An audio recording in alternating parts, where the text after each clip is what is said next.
Tuning in. What's up, brother? How you doing? Good, buddy. How are you doing? Good. I took Gary a, is I took a in shower, bout. man. Congrats. Gary's in a bout with COVID right now, right? For the third time. I mean, it's expected. You get on a cruise ship, 6,000 people from all over the world, got to take the bad with the good. Yeah. You gotta understand the cost of doing business, right? Yeah. Just a virus, man. We'll push through. I actually feel a lot better today than the last couple of days. Yeah. I was listening to Chris, his goal setting thing. I finally got to that last night, and there was something in it. It was just like, if your goals aren't big enough to allow certain things to get in your way, you should kind of check your goals. And I'm like, man, I got some big goals, and I miss you guys. Hey Jeff, how you doing, man? Good. How are you? Good. So yeah, couple days, cold sweats, pushed it out, and I'm on the mend. So how's everybody else doing? Good. Yeah. Yeah. It was we didn't really have much to talk about while you were gone, but now you're back. We can get back to business, man. What's up, Spencer, Devin? What up? Spencer, Live what from- are you in another world right now? I am, man. Live from Pakistan. I love it, man. Yeah. I saw the notification come in. It's what's it like 1 a.m. here? Just getting some work done. Just got done finishing. Sorry, guys. How's Pakistan? Dude, it is an absolute trip. It'll make you really appreciate what we have in America. Mm-hmm. Just it's about 20 million people live here in Lahore, and it's absolute chaos on the streets for traffic. There's a saying, you just make your own way. Like when you're driving, people go down the opposite way, motorcycles, tuk-tuks, rickshaws. It's crazy. It's a whole learning experience over here. It's awesome, man. I just want to commend you in front of everyone, man. I think it really says a lot about you to be open-minded enough to go to a place like Pakistan. Let's be honest, it's for a lot of us, I don't think it's like it's not this destination that's at the top of our list, like going to Hawaii or something like that. But you're open to these new experiences, and also you care for your team enough to fly there and be there for the wedding. And I just think that's really awesome, man. I love that. I've thought about doing this quite a bit, but I hadn't pulled the trigger. It hasn't lined up for me. But I love that, man. That's super cool. Yeah, I'd love to hear wins. What wins do we have? We've got some cool stuff. We're going to talk about building playbooks today, which I think is a pathway to scalability for a lot of us. And then based on feedback, I know a lot of you guys struggle with this, but who has wins? Who has wins to share that over the last week?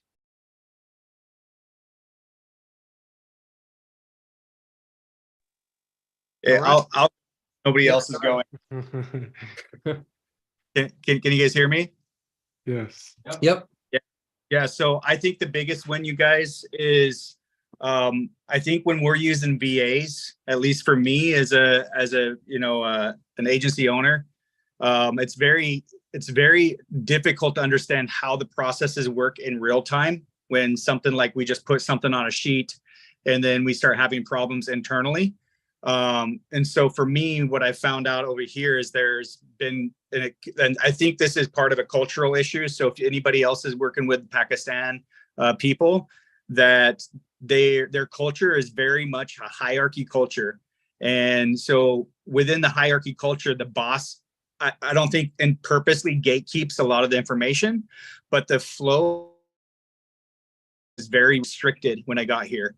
We've been able to make a lot of progress while I'm here by opening up communication with the team managers, the department managers, getting emails set up to where we're communicating a lot better, getting different sheets set up to where everybody kind of understands what's going on.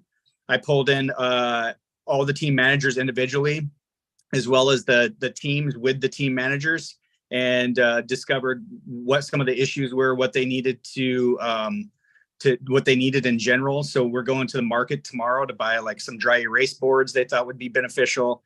And just opening up those lines of communication, I think, is huge. So I would encourage everybody to really kind of dive in to figure out how they're running their teams if they're using VAs, because I think it can be really challenging. That's awesome. Absolutely. I'd love to, when we have more time, maybe we can take 15 minutes. I would love to hear some of your biggest realizations about communication problems and how we can make our team more efficient based on having the same experience that a lot of us have had for years, where we're managing our teams remotely, to going in and seeing the operation in person and what was missing. Because that deserves its own, like, its own block of time, because I think that's going to be a bigger conversation. But yeah, maybe thank you. and Yeah, for next. yeah. Thank you for sharing that, though, for sure. Yeah, you're welcome. All right, who else has some wins for the last week? Got some wins. Alfredo Sauce, what do you got? Hey, I got a couple of sales. I know a couple people from the team have talked about like dialing in your offer, and that has been so like with clarity. I know you and I, Patrick, have talked about bringing stuff in house, doing it myself. I'm in the process of that. That's been a real like game changer. As far as like focusing on monthly recurring offers. So I definitely, that offer, getting sales, being able to speak with confidence, with fulfillment, bringing it in-house has been huge, huge, huge, huge for me. Awesome, man. Yeah, I think that offer gives you a ton of clarity. I think it was Jannery. Is Jannery on this call? Because I know that Jannery, you were telling me yesterday or a couple of days ago that you actually closed a new one, and that the offer, like you knew exactly what you were trying to sell, and it just made things, we'll put it in your own words. Yeah, so it was such an easy sell. I pretty much, it was actually a client of mine, just lead gen only. And I know he's been trying to brand and build up everything for himself. So I said, hey, let's do this. Let's just dominate the market together, building up, your company, your website, branding it, and then applying the lead generation side of it too with these companion sites. And he was like, yeah, that sounds great. And then as you grow and, you'll pay more for the leads and whatnot, but it was an easy sell. It just made sense. And he liked the idea that I was helping his business grow under his brand and not just doing like the lead gen. 100%. Yeah. I know in Rank Masters, we dove a little bit deeper on last week's call into that offer. I'm glad to see that you're already taking it and landing clients with it. I think it is, I think it's the product of a lot of years of trial and error and being in the industry to come up with one that is that we can sell with confidence and know that we can be profitable with, that's appealing to business owners and can collect money from day one. It's a challenge in this. If you come from a strictly lead gen model, like, it presents a lot of challenges. It's great on the back end, but it can be really challenging on the front end. And even on the back end, sometimes we can lose clients. So when I say the back end, I mean kind of like long-term, right? We can lose clients if some of our stuff fails, as a lot of us experienced over the last like 12 to 14 months with Google really shaking things up. So congrats on the new client, Jannery. I know that's I know it's great. We had a lot of conversations, and there was some confusion about what direction to go in. And once we really solidify that offer and we know exactly what we're going to include and what is needed for it, then we can kind of be off to the races with it and just kind of like rinse and repeat, right? Yeah. And thank you for that. Cause we had done like different packages at the beginning of the year. And now it's like, we have this one main package that it's easy to sell pretty much. Yeah, 100%. But that's great to hear. Very cool. Anyone else have wins for this week? Are you guys shy, or are we winless? Because there's 28 of us on this call right here. Alex has a win. Thank you. Appreciate Look at that. this guy. What's up, man? Yo, how's it going? Good. How are you? Good. Yeah, a couple wins. I mean, it feels like things are starting to sort of roll in the right direction, which is really cool. But the one Alfredo specifically talking about, I called him yesterday because I was just like trying to stuff some stuff out, and Alfredo with a lot of spirit, told me that I need to send out a lot more proposals than I've been sending out, and just get in front of more people and start like outflowing on it a lot more.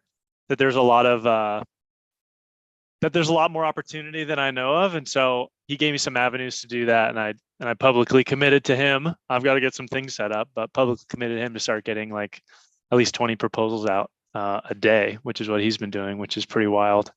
Other little wins, like just from one of the big wins I took away from, well, I took a lot of wins, but one of the things I put into practice from the mastermind was posting more on social media. I've already had 2 people reach out to me for site builds and SEO, which is really cool. And then I partnered with Alex in this group on to help him rent out one of his lead gens. And I just got a verbal commitment on that to maybe move forward tonight. And it was twice what Alex thought he could get for it. So I was pretty happy about that too. So yeah, see that right there. Pays. This is what I meant, is like the events pay for themselves, because you build these relationships. You weren't in a position with a relationship with Alex prior to this. And then you guys go and talk, and now we've got like a partnership that's happening afterwards. And I know a few of these have come out of that, which is amazing, because that's the exact experience that I've had from going to other masterminds. That's what I try to communicate. But until you feel it and you see it yourself, it's hard to imagine that's how it's going to play out for you. You know, which like Chris is my partner on Rank Masters, and I met him at a mastermind, right? So it's so cool to see that, man. That's I'm going to take that as a win for myself too. And, congrats on the proposals and the posting stuff, man. I love it. That's great to see, man. Thank you for sharing that. All right. What other wins do we have, guys? Love to hear it. Hey, Patrick, Vadim here. Vadim, what's up, buddy? All good, thanks. I guess I have 2 wins, but the one big one for me, I would say that I'm finally able to take myself out of the agency, meaning that I'm not involved in day-to-day tasks. You know, the team knows what needs to be done. They do it, they provide me the report, I look at the data and basically guide them, you know, tell them what needs to be done, whether I'm happy or not, just give them some guidance. But I don't really involve in those little details. So that's a big win for me, which gives me more time. And so, yeah, my time back, and the time that then actually spend on prospecting for more clients and be like in front of them. So which led me to another win, which is a win. It's a good win. I got to build 2 lead gen for a client and work on his SEO. So it's a package thing. So I'm trying to do the package deals these days to get a monthly revenue. So he's almost closed. He's just a matter of talking, you know, some numbers in my favor, actually. And I guess that's about it. That's awesome. I think this is really, this is a huge win, Vadim. Getting your time back. I don't know if any of you guys have ever played, what's that? There's like a game, Cash Flow by Robert Kiyosaki, where basically there's like an inner circle and an outer circle. And you have to do a certain amount of things to get to the outer circle. And once you get to the outer circle, it's like everything's worth like 5 times as much. I'm probably like messing up the flow of it. But once the premise of it is the same thing that you just talked about, Vadim. If you get yourself out of this and you can start to focus on the higher level opportunities, then the growth gets exponential, right? Because you're no longer caught in the weeds on the day-to-day things that are $5 to $10 an hour, $20 an hour. Now you're focusing on the opportunities that are $1,000 an hour, $10,000 an opportunity, or $10,000 an hour. Those opportunities are just worth so much more, but you got to work yourself out of that first. So that is a massive win. That first one leads to the second one, and it leads to a lot more, right? Which congrats on that, Vadim. That's my favorite win today. Yeah. Thank you. Very cool. All right. So we're 15 minutes in. I am going to go ahead and get started. Today, you guys, I'm going to talk about kind of what Vadim was just going over. Is like, how do you get yourself out of the day-to-day of this stuff? So I'm going to reference one of my favorite books, which is amazing. I gave it to everyone that was at the event. Dan Martell, Buyback Your Time.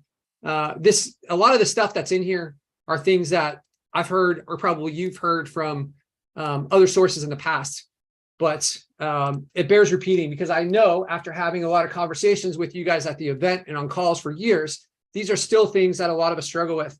So we're going to talk about how to do this. I'm going to give you a basic structure. So this is straight out of his book. I've added in some of my own flavor to it, but I think this is a really good, easy to follow framework. Okay, so let me go ahead and get started here. So maybe you guys can relate to this. You find yourself really frustrated when we're working with your team. I know that Spencer, just based on what he said at the beginning of the call, is dealing with this. Training new hires, there's such a huge commitment when we try to bring someone onto our team new, because it takes so much of our time if we don't have a playbook that they can just jump into and follow, right? Things are not done correctly, or maybe it's just easier if I do it myself. You know, my mom has been running this accounting business for 30 something years, and she's still like very much buried this time of year, tax season. It's overwhelming for her.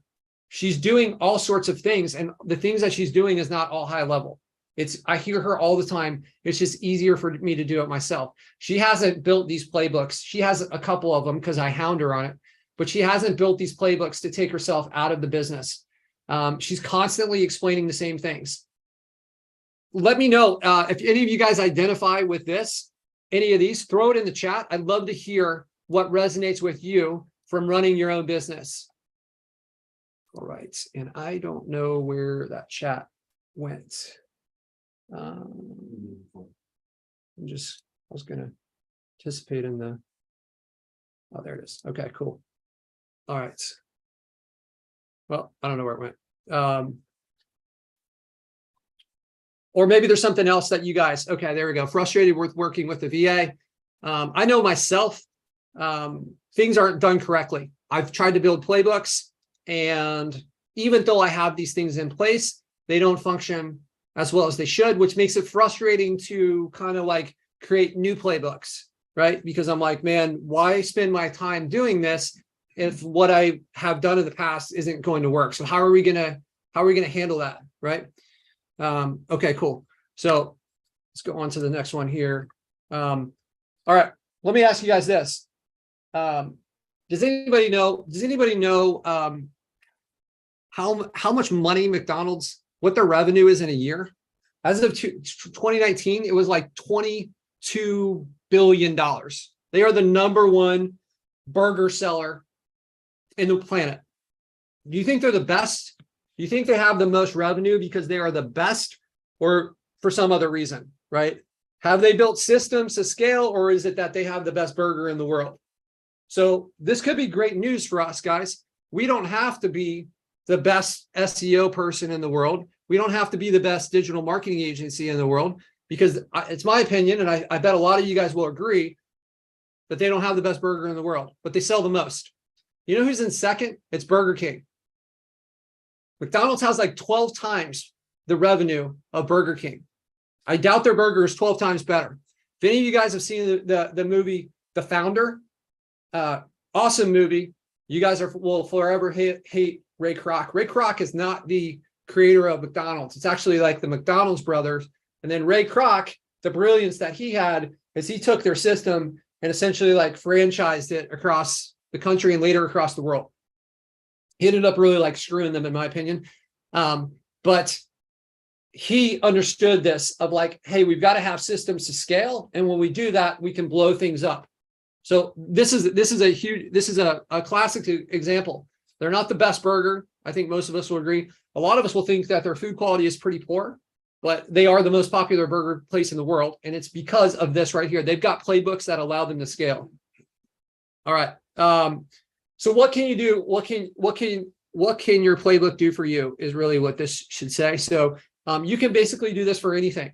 Even for Dan Martell talks about how artists have done this, where they have thousands of their works have been turned into a playbook, and it's actually a team that's creating the art, and then the artist that has their name on it is just kind of going in and making some final edits, and they have like tens of thousands of things. So this can be applied to very complex things. You got to break it into to pieces. So some examples, the research that we do, the planning, our website management, GBP optimization and ranking, client management, all this reporting stuff. So in my agency, we basically have playbooks for each one of these things. So basically everything can be turned into a playbook. Okay, so we're going to follow when building your playbook. There's the 4 C's. Okay, so this is from Dan. So I didn't invent these 4 C's, right? These are his 4 C's. So the camcorder. So this is the foundation of this playbook. It's basically you're going to record yourself doing the task. You're going to talk through the task as much as possible.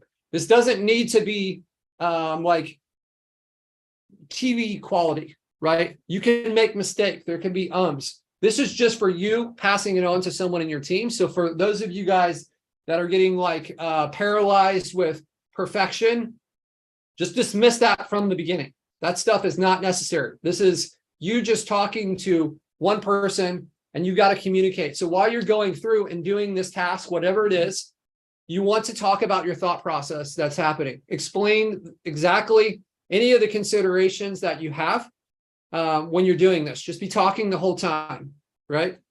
You want to be thorough. You want to record it in a way you want it done. Okay, so don't do shortcuts because this is a video. Actually go through the exact process of how you want it done. You're going to make the recording 3 times. So it might seem a little over the top, but the first time you're probably going to like forget a couple things, forget to mention a couple things. Second time you'll hit it a little bit better. The third time you're going to have it really ironed out. So most of these recordings are going to be pretty short unless you're working on a larger playbook, but we'll see in a little bit. The larger playbooks are really just made up of smaller playbooks. Okay, so the second part of the second C is the course. So which really is just like a list of the high level steps, right? I know that he wanted to have 4 things that started with the same letter. So just go with it. Course, it's the high level steps. Don't go into the details on this, right? You don't need to create this for someone who is stupid, right? Create this for somebody that you've hired that is smart, and you don't need to give them every little detail. The combination of the 4 C's is going to provide them what they need. And as he said, and I've said this before, something done 80% by somebody else is 100% awesome, right? It's like getting it a lot of the way there is a huge time suck off of your hands, right? It's going to make a huge difference. So this shouldn't take a lot of time to build this stuff out. And this isn't a replacement for training on its own, right? You're going to have to give them some training, the videos, this, and the things that follow. So this is just the high level steps. Okay, so the third C is the cadence. So it's like, when should this be done? How often? For me, so an example is with the financial reporting, once a month, right? You're going to have somebody go through and maybe categorize all your financial pieces, and then give you a profit and loss statement and kind of highlight, okay, are there any trends here, right? So that's the cadence. It's once a month. Or maybe it's whenever we get a GMB. So this would be every time. So every time we get a Google business profile or Google My Business, then we need to do this. We need to add a phone number. We need to add a description, right? We need to add it into LeadSnap so that we can manage it. So there's things that are going to be done every time, and you have to establish whatever that cadence is. So sometimes the cadence part might not be necessary, right? For certain tasks. So, all right. So checklist. All right. So this is non-negotiable with your team. You got to have a checklist, right? For these things. They need to sign off on it at the end of it. So you guys have all been to like the airport or something, and there's like on the back of the bathroom, there's a checklist, or there's a thing where they have to sign off on it and say that it was cleaned at this date and this time, right? They're giving their word that they did this. And if somebody on your team says that they did it and they didn't do it, then you've got a problem. You've got either like incompetence or dishonesty. So either way, there's going to be an issue within your business, and this is going to prevent you from scaling if you can't count on your team to actually do the things. There's only 2 options, right? If something goes wrong, like 1, they didn't follow the checklist, or 2, there's a problem with the checklist. So if they didn't follow the checklist, you've got a personnel issue, and you need to deal with that and address that every single time. Be consistent with it. The second, if something's missing on the checklist, they follow the checklist, but they didn't get the result that you wanted, you have to update the checklist. I would make it mandatory that they have the playbook open when they're doing the task. Don't allow them to go on memory. And how can we set it up so they're actually signing off on it? Like, hey, I completed this Google My Business. Here is me signing off on this one. So this, like, you have to have their, they have to like put some sort of seal on it that they've actually completed this, right? So the checklist should include the desired result. So for instance, if we are doing a checklist for the onboarding of a client, then it's not just a checklist of like, was this done? Was this done? Was this done? Okay. Like part of it could be, the client is set up on X, Y, Z, and this is done, right? So you can kind of include, there's like a summary of what we were after as a part of the checklist to make sure that everything is set up how we want it. Sounds simple, but you should definitely do that piece. Okay. I'm gonna tell you an embarrassing story about myself now. So this on the left here is me and my wife with our RV, and you guys may be able to see this little canopy awning thing that's opened up here. It's closed, but it opens up. And when we first got this thing, we did not have a checklist, right? So I think we were, it was probably our second or third place that we stayed, and we had opened up that awning and we kind of looked around, everything looked cool, and we started driving, and we were in a campsite, and the awning hit a tree. I had no idea what was going on. I was going pretty slow. I was going like 3 or 4 miles an hour, and I had no idea what that was. And I stopped because there's a weird noise, and the RV's kind of like shuddering. So I go out and I look, and the RV is all, the awning is all bent up, right? And it's, you know, obviously there should be some sort of checklist here for me to go through these things. Fortunately, there was these guys that were like perfectly placed. It seemed like they run out of the bushes as soon as we hit this thing, where one guy's like, hey, I work on houses. I've got we're just going to put we're going to bend this, and we're going to put a different screw, because it had actually pulled the screws out of the RV on the awning. And the guy had the perfect screw, and another guy shows up that works on RVs, and they like went and fixed this thing in less than an hour for me. Now, over here on the right, you'll see this guy over here to the right, on the far right, is one of my high school friends, and he's a pilot. And this guy is my stepfather. He's really not that short. I don't know if he's in a hole. And then we've got Mr. Jeff here in the back. So Mark is a pilot, and every time we take off, Mark goes through an extensive checklist. It's just like, it's just the way it's done. Why would we allow our businesses to run without having some sort of list where we can check things off and make sure that things are actually being done 100% of the time? In areas of life that matter, like, how would you guys feel boarding an airplane where they don't go through a checklist, right? Or a doctor has something that they're going to go through and be like, or a paramedic, right? They show up, there's an issue, they're going through a checklist. They're making sure everything gets done.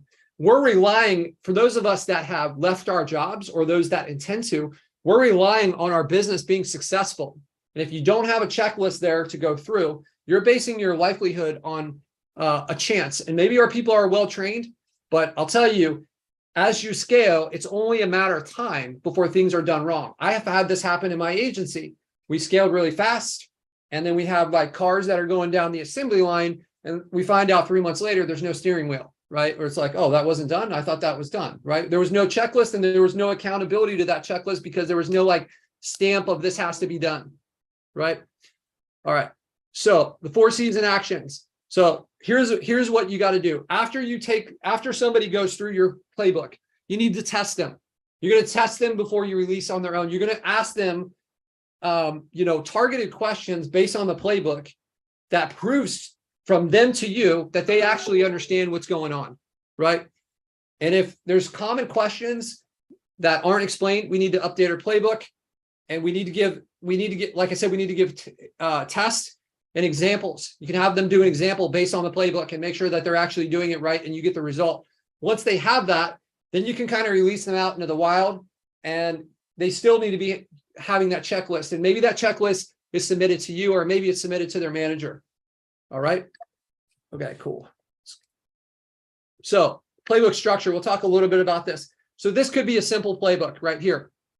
It could pertain to one task. It could be short and simple. Could be for like some one-off thing that we have to do. It's repeatable.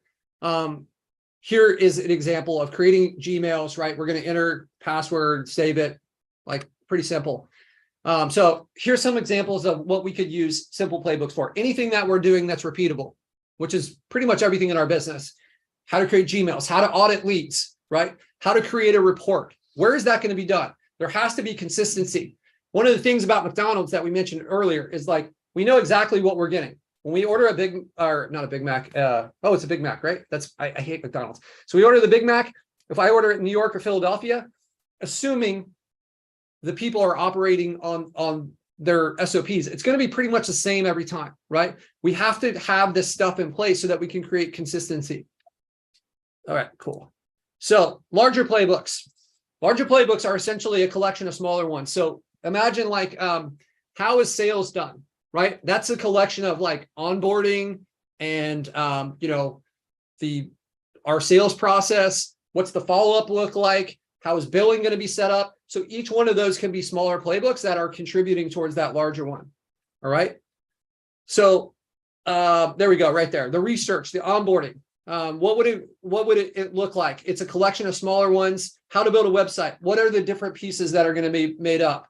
Are you guys seeing? Let me know. Are you guys seeing how this is the pathway to scalability? As if we can take our complex things and break it into smaller pieces. This is the framework that you guys need right here. For a lot of you guys that are struggling to scale and don't have the processes dialed in, this is exactly what you need. You need a framework of how you can take this and make it into repeatable processes, right?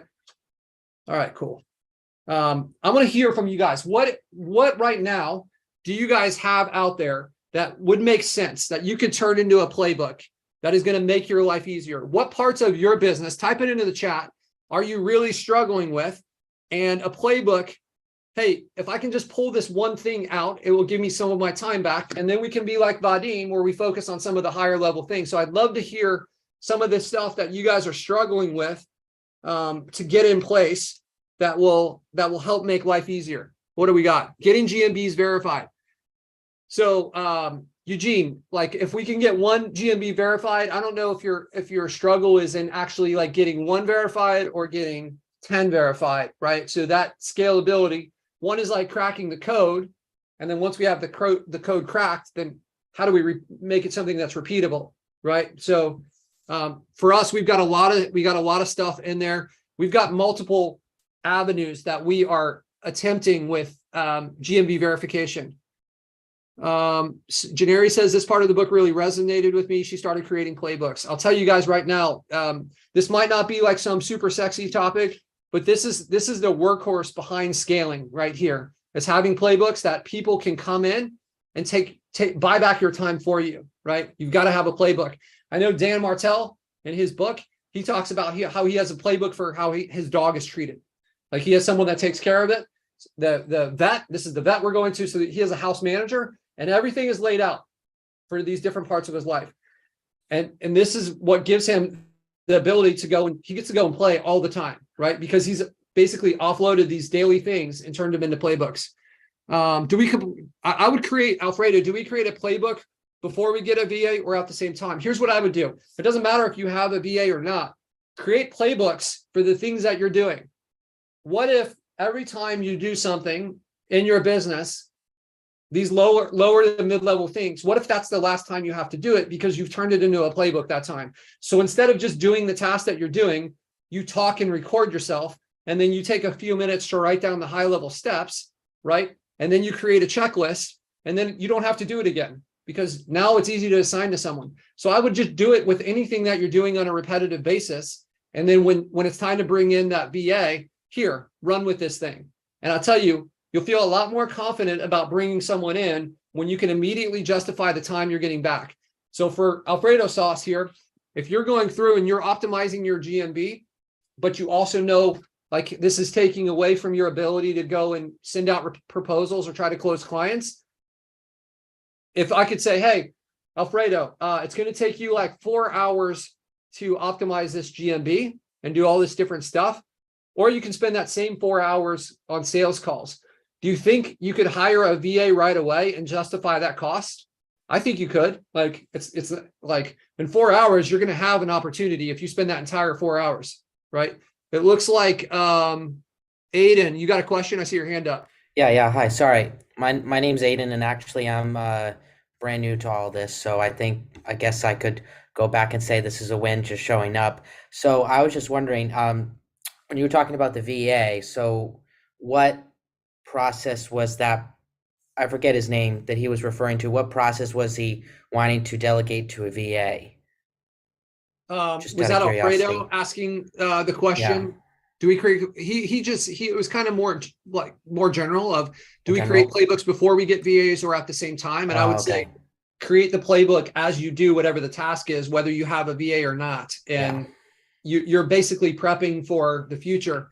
Aiden, I'm happy that you're here, man. Thank you for joining us. Yeah. This is your first call?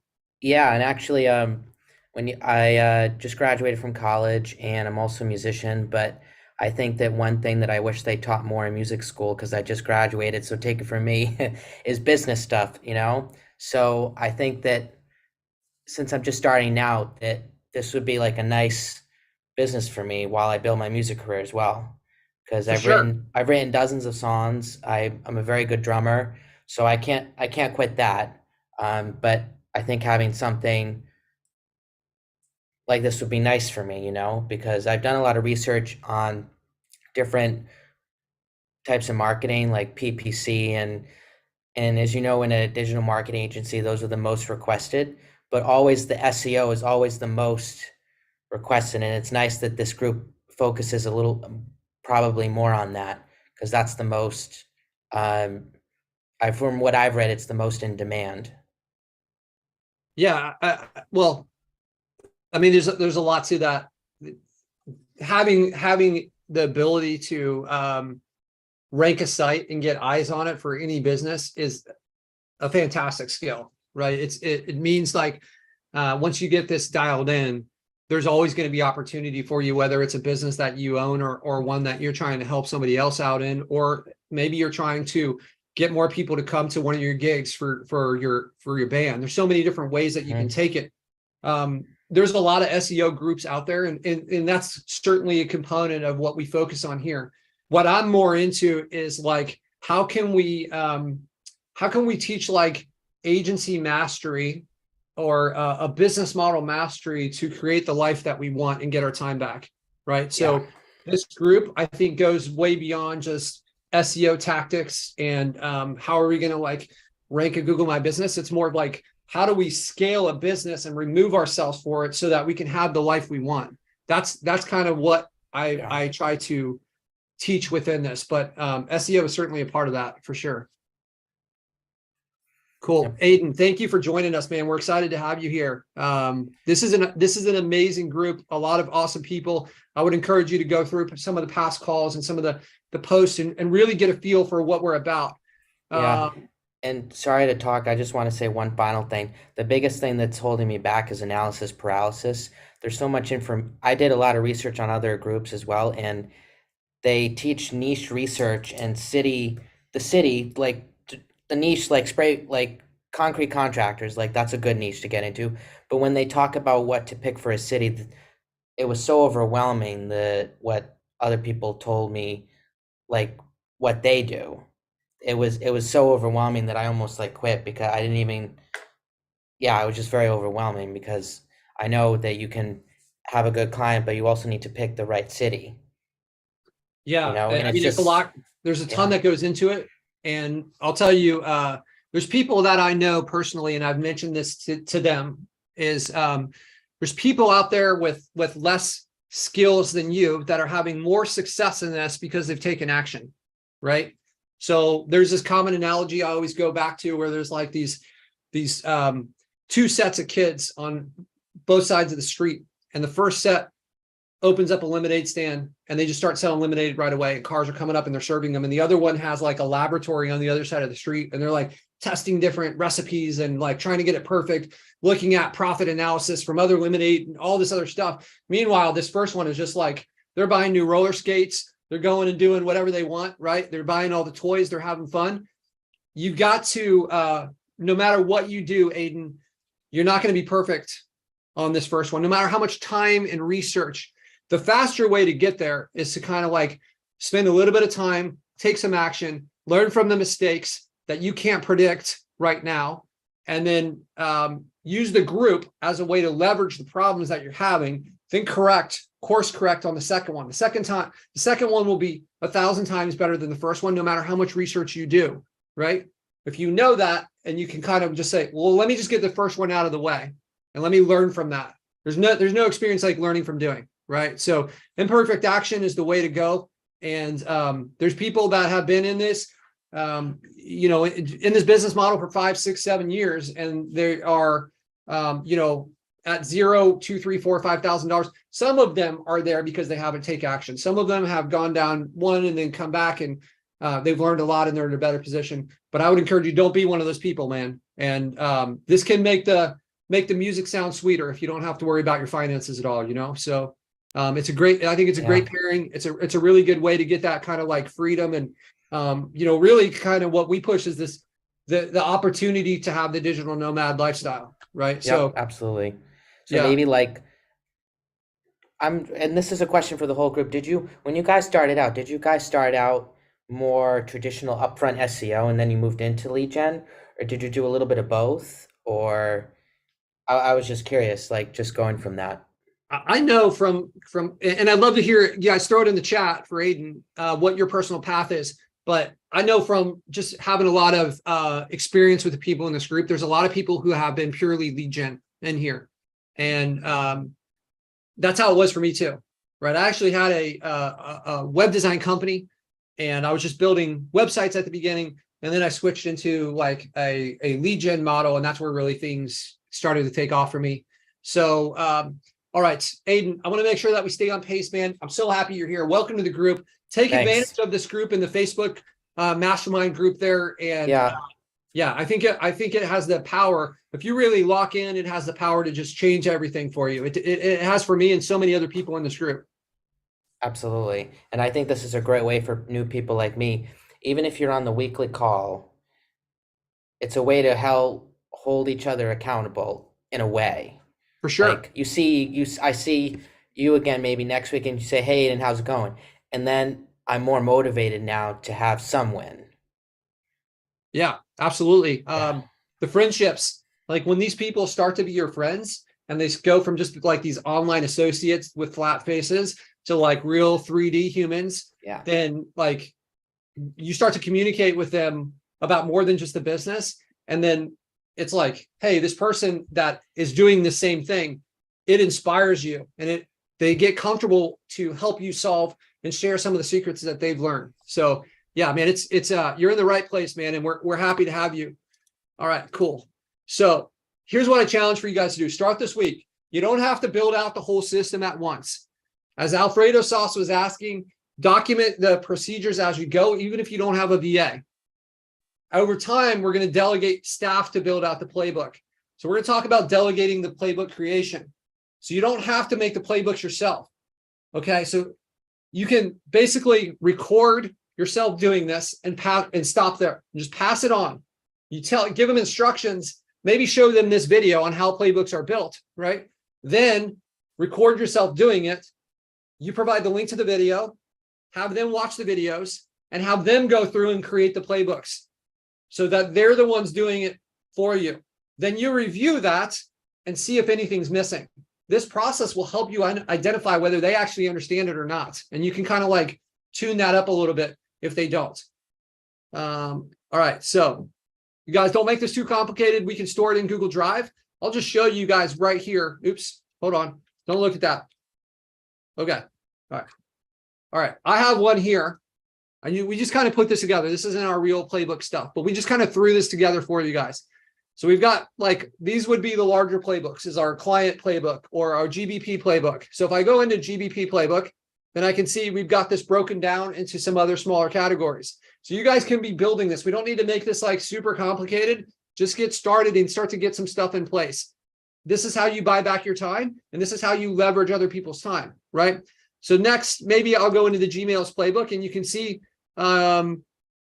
this is our seasoning playbook, and this is how to create a Gmail. So if I open this one up, I can see the basics of what this is. Look, this is the high level steps. I don't need to like say, like, move your mouse over here and click on this. I'm just giving them the high level steps. So we keep this process simple. We don't need to treat these people like they're stupid. We just need to give them the high level steps combined with the video and explain why we're doing what we're doing, right? Here's a checklist. What is, when to do this every time we need a new Google business. That's the cadence, right?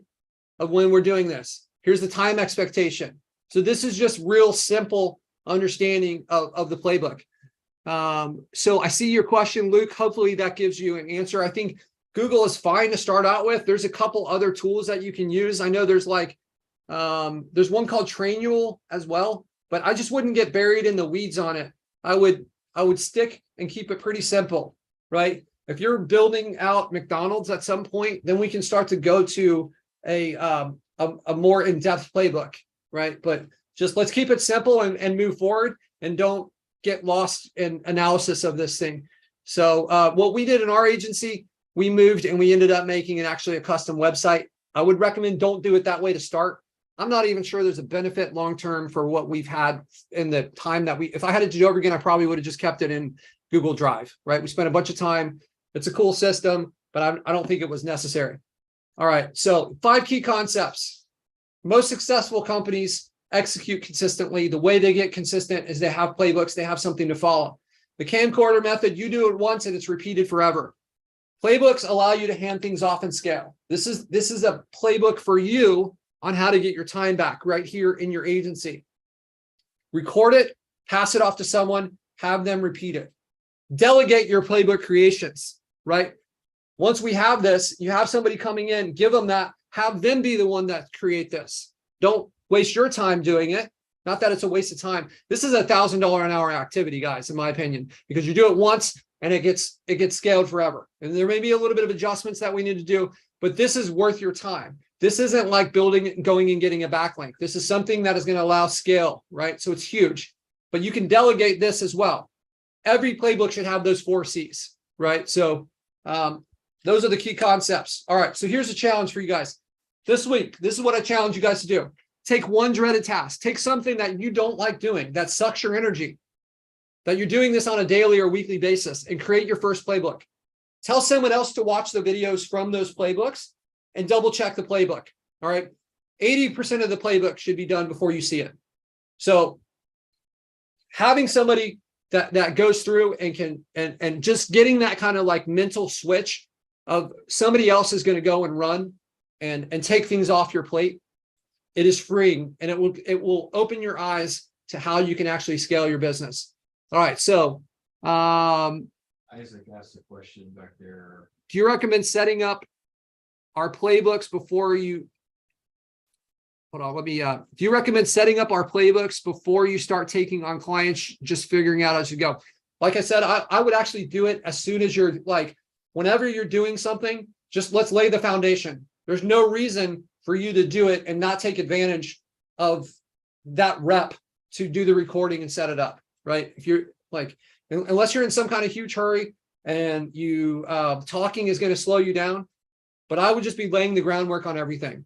And then I would be bringing someone in. Guys, when you hire somebody, you're not committing to a contract and you're going to have to pay them like a 401k and like all this other stuff. It could be just like, hey, I need you to do this. We'll try this out once. Here's your playbook. If it works out and they do a good job, maybe you just say, hey, this is going to come up once a month and it's going to take like 3 or 4 hours. And then you've taken 3 or 4 hours off.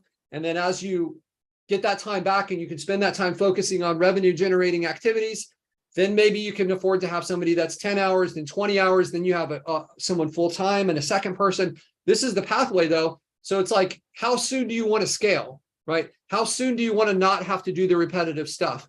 That's when I would start. If that's now, I would start making those recordings immediately and have those prepped so that someone else can jump in there at any time. Do you think we can hire someone on a freelance platform to create the written playbook after doing the recording? 100%. Yeah, that's exactly what I would do. Is I would delegate that process, delegate the checklist. If you go through, this is what that kind of last slide was, is if you go through and you do this recording and you give it to them and have them create the playbook, then you go back and review it to make sure they understand it and you update it. and you get it right. And then maybe you even have somebody else test drive it after that to make sure that that the playbook is good enough for them to follow. But I don't see any reason. This isn't something that is going to be published on the web. The English doesn't need to be perfect, but it does need to be clear. It needs to be concise instructions, right? Guess we could make a playbook on how to make a playbook. Yeah, that's exactly what you can do. That's what this book is, right? And what I just presented to you guys is a playbook on how to make a playbook, right? So you could, Eugene, you could just take this video and have your team watch it. This is your playbook on how to make playbooks. And maybe there's some small tweaks that you want done for your agency, but that's exactly what this was, is trying to teach you guys how to have make a playbook that you could systematize your agency with. Cool. Do we have any final questions? Hey, Patrick, can I ask a quick question? I Eugene, think what this you got, might man? apply to everyone. I think this might apply to everyone too, including myself. And so, you know, I have a few VAs too, right? But I always like kind of question like, hey, when's the right time to commit to bringing another person on the team, you know? So could you kind of go over, like, I know at this point you've hired like, you know, 40 people plus, right? So, but like when you were first starting out, like, what was your journey like from going from like working in the business all the time to like, you know, gradually scaling up? Yeah. I was really scared when I tried to hire my first person. I was a little bit maybe trying to be too much in control. I had these quality standards and I thought that no one can do it like me. So I waited too long. And as you and maybe a few others know, kind of my origin story, I was working as a software engineer and I was getting like software projects on the side. And I just didn't have enough time. I was kind of like killing myself where I'm like, work my full-time job and go home and work on these side projects because people had paid me a lot of money to build out like a mobile app or some other complex website. So then I started like hiring other people and I was working with them a little bit and I didn't have a playbook. It was more of like me just telling them. If I had it to do over again, I would grow my company way faster than I did the first time because there was so much I didn't know. So in this book where he talks about your buyback rate, so it's basically it's going to be like 25% of your hourly rate essentially. So if I'm making $100 an hour, then my buyback rate is $25. So it's basically done this way so that you can offload the tasks that are below your buyback rate is where you should target. So that would be what I would do. I think that's great advice. So that way you're not, it's forcing you to offload things that are you can afford to offload based on your hourly rate.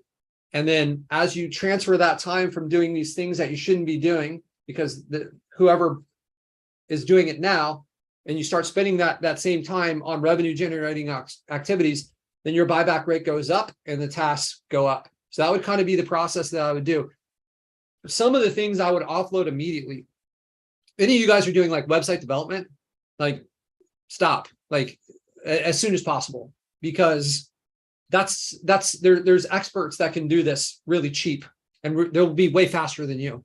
And if that's the case, like, well, why spend your time learning something that can be done by somebody else? Like, so, and I mean no disrespect to anyone in any of these countries, but let's say that in the Philippines, I can pay someone $7 an hour that has 10 years of experience in WordPress. Is that a skill I really want to learn where I can be replaced by someone who's for $7 an hour? Probably not, right?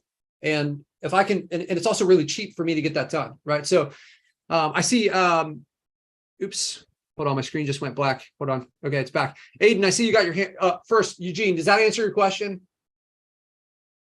Okay, cool. Aiden, I see you got your hand up, man. Yep. So this person that I know I'm just starting out, but just to keep things in perspective. So this person you're talking about, this person can, if you're ranking a new site and this person, you can hire out this work from the Philippines and this person will build the site out. Maybe they might do backlinking as well, or those two separate people, or would this person also write the content as well, or can an AI writer do that instead? Or yeah, I would say like the developer is it's like a more specific skill set. So I wouldn't be blending that position with other positions, but I would say the backlinker could write content. I would look at, for the content, I would really look at Chat GPT, the AI chat writing stuff, to have them write it and then just have somebody edit the writing. It's much faster to edit than to write. If you use the right prompts, I think you can get unique stuff every time spit out from that thing. Backlinking is certainly a challenge.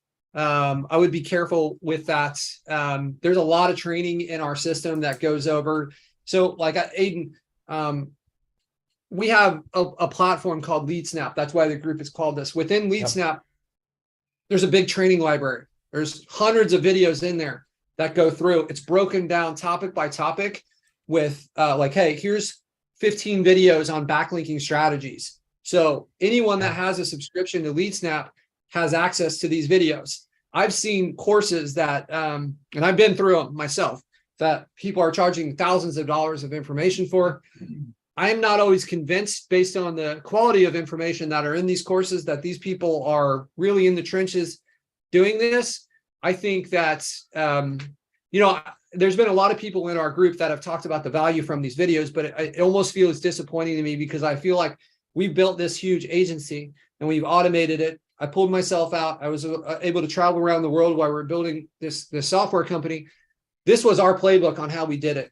And, the value of those videos, in my mind, relative to some of these other courses, is through the roof. I think on its own, it more than justifies the cost. If you guys haven't gone through those videos, I think there's a wealth of information and there's a ton more coming. Right now, I think we have 350, but I think we're going to be adding, a couple hundred in the next few months. We have so much content from doing this. We are very much in the trenches. And that's why we can go into the details on the nitty gritty of these different things that you'll see in the video. So I would definitely start there. It looks like Robert Strada, Robert, I met him a couple weeks ago. Really good guy. He says, DM me, I'll send you a link to the videos they've done. Jeff made a post in the group. They have the subjects. It's all sorted. Yeah, there you go. So I think Robert's maybe gotten some good stuff out of this. There's a lot of platforms. I see Isaac asking you questions. Onlinejobs.ph, Upwork. I shifted my team a lot from India and the Philippines. And now we're really using LinkedIn to target a lot of Central and South America. I think it's great to have people on the same time zone. As Spencer was mentioning at the beginning of the call, it's like the communication barrier can be a big deal. And having people that are, for me, my takeaway is I felt like people in Central and South America have just been more aligned with me and kind of the standards that I have. We have high standards for things. And I'm not saying that the ones I found in the Philippines and India don't have those high standards, but I just felt like there's more cultural alignment, and having them on the same time zone, the expectations, it just seems like it's so that's why we've shifted to LinkedIn. You end up paying a little bit more. For those of the people that saw my speech at the last event, one of the takeaways that I had, one of the big learning experiences, sometimes cheaper is more expensive, right? We go and we have to pay someone and then we have to have it redone, or this thing completely fails because it wasn't done correctly. Maybe it would have been better if we spent a little bit more money and hired a higher level person that isn't going to make these mistakes and can really take a lot of time off of our plate. Quickly, Patrick, while Jannery was talking about building the playbook, I was doing a little research to see if ChatGPT can transcribe videos. And apparently there is the Chrome extension that allows you to do it off of YouTube, but that might be worth looking into to see if it can transcribe. Otherwise, you can transcribe it somewhere else, but then just put the text in to ChatGPT and say, create a written playbook from this text, and it'll categorize it and organize it for you. And it might be better than hiring a freelancer to do it. That was my thought.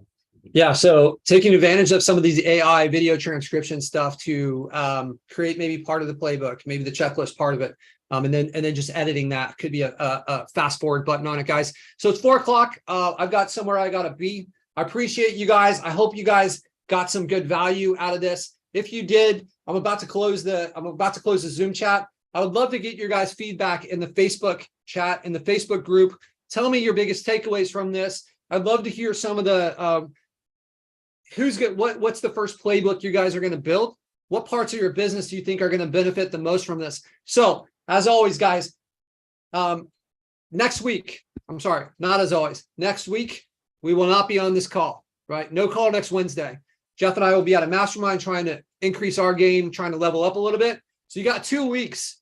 So at the beginning of the call, 2 weeks from now, the beginning of the call, we're going to talk about wins. What can you guys do between now and then, between now and the 22nd to create wins? Do that stuff. You guys move your business forward. Maybe get some playbooks, take some time. Put yourself in Vadim's situation where he's taken himself out of his business and now he's focusing on higher level things to create big clients.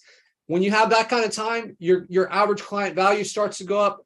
The velocity of how you acquire clients starts to go up, but you've got to pull yourself out of the weeds, and the playbooks is the pathway. So I'd love to hear some of your wins 2 weeks from now. You guys have an amazing couple of weeks. Ask your questions in the group. Take care, my friends. Thank you.